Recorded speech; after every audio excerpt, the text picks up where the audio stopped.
quand une pièce théâtrale et magique crée un véritable scandale.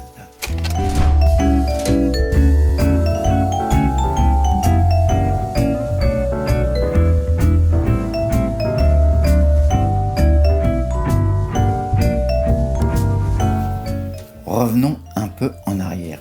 En 1917, une pièce théâtrale et magique écrite par Jean Cocteau a bouleversé totalement le monde culturel. Cette pièce est à la fois théâtrale, chorégraphique et magique. Le casting est assez étonnant. Picasso va s'occuper des costumes et des décors, Erik Satie composera la musique, Jean Cocteau écrira le scénario et fera une partie de la mise en scène, Léonide Massine et Diaghilev s'occuperont des ballets, et enfin Apollinaire s'occupera de rédiger le programme. Le scénario, en quelques mots, reprend les thématiques du cirque avec, devant le chapiteau, quelques artistes qui veulent montrer un extrait du spectacle. Dans cette partie du programme, on reprend un des classiques d'un magicien de l'époque, Chung Ling-soo, qui était une très grande vedette à l'époque.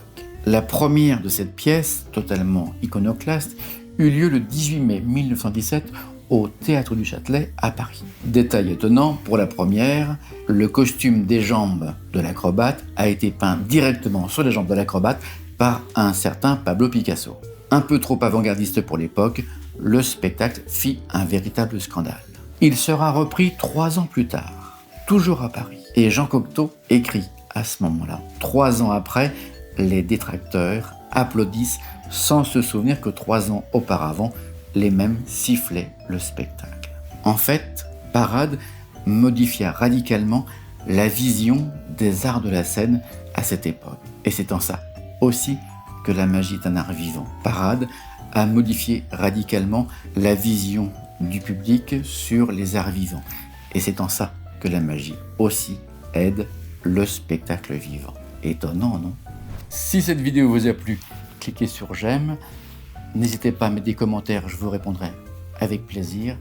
Et puis surtout, abonnez-vous.